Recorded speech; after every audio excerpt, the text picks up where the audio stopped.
And I'm back. All right, so this one's going to be. I'm going to try to give you all the information I have in order to help you. I don't know if it'll be applicable to your situation. It just depends. But bear with me. This is going to get kind of in the weeds. So when I purchased this part, it's an aftermarket part. It's not the Mopar branded part. I did that because of finances. Basically, my finances right now are not in a position to where I could afford the $70, $80 for the Mopar part. So what I did was I went on Rock Auto, and I was actually buying some sway bar end links at the same time. So I basically it was all the same brand, SKP. I got sway bar end links and this part, this blend door actuator. And obviously, I looked it up on their website, and it said it would fit and everything. But what ended up happening, so I got the old one out, the old actuator out. I messed around with this one, got it up in there, and I could not get it to seat. Basically, I could get the gear in the hole, but it wouldn't. All three of these wouldn't be these holes wouldn't be lined up. Or if I got these lined up, and the gear wouldn't be, wouldn't go all the way in. And I fought with it. I thought it was just because there's not enough room. But I finally decided, all right, well, it appears as though the part just is not going to fit in that slot. So I pulled it back out. I got the original one, put it back up in there. Bam, it snapped right into place. So yeah, this SKP part, it's just not going to fit in that blend door spot, which was, troubling, confusing, whatever. So started doing a little research. And so, if you look up for any of the Dodge LX cars, 2008 2022, you're going to get that part number right there, the 450AA. And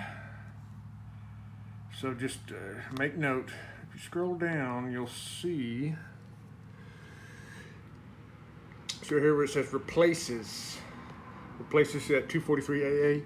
So just make a mental note of that, all right? So anyway, so when I was trying to research what the hell's going on, why my part wouldn't fit, and these are the only ones that I could have bought. Basically, there's the 450AA, so we know that's good, right? That checks out. And so if you click through on these other parts on their infos, which one is this one? Okay, so here's the SKP, or actually here, let's just try one of the other ones first. There's the Mopar one. Okay, so here's Dorman. That's a good one. It's another aftermarket. So if you scroll down, you say what are the OE part number that it cross references with? So if you look through here, you will see that 450AA part number. You'll also see the 243AA. But the important thing is you see that 450AA, all right? So that one apparently would be good. Another one was this Ultra Power. Let's see, what does it cross with? So see, it does not, it's got the 243AA, it does not have the 450AA. If we go back here to my SKP part,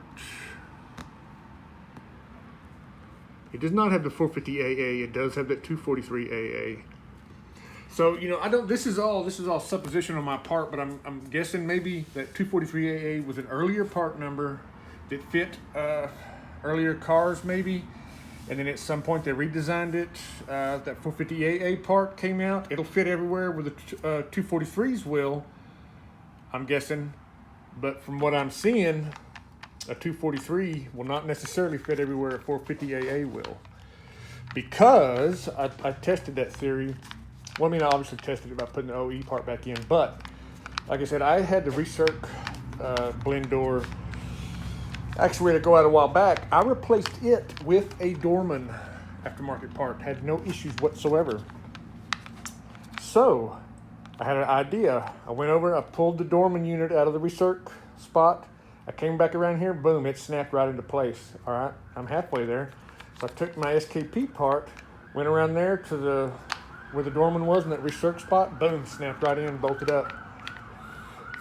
So I don't know what that says. I think probably what it says is your best bet is going to just buy the Mopar part. Get the OEM part and you'll be good to go. If you cannot or you do not want to do that, then I would say look up, it should be 450AA, but look up your car's specific part number for that part.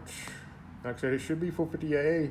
And then make sure whatever aftermarket brand part you buy has in its notes, it says it cross-references with that one, because I did not do that and only find out later this one does not, or it's not this one, the SKP that I bought did not cross-reference with that 450AA part number, and it would not fit in there. So anyway, that's basically it. Like I said, I'm not going to give you a step-by-step. I really couldn't, because there's just no room to work and hold a camera and all that. I'll just give you all the information I obtained through trial and error, and hopefully you can use it to your advantage. Just make sure you plan ahead for your work environment. It's going to be dark and cramped, and then make sure you, if you don't get the Mopar part, which I would highly advise doing, but if you don't, then make sure whatever part you get it cross-references to the Mopar part number, and that you'll be giving yourself the best chance for success. All right, that's it.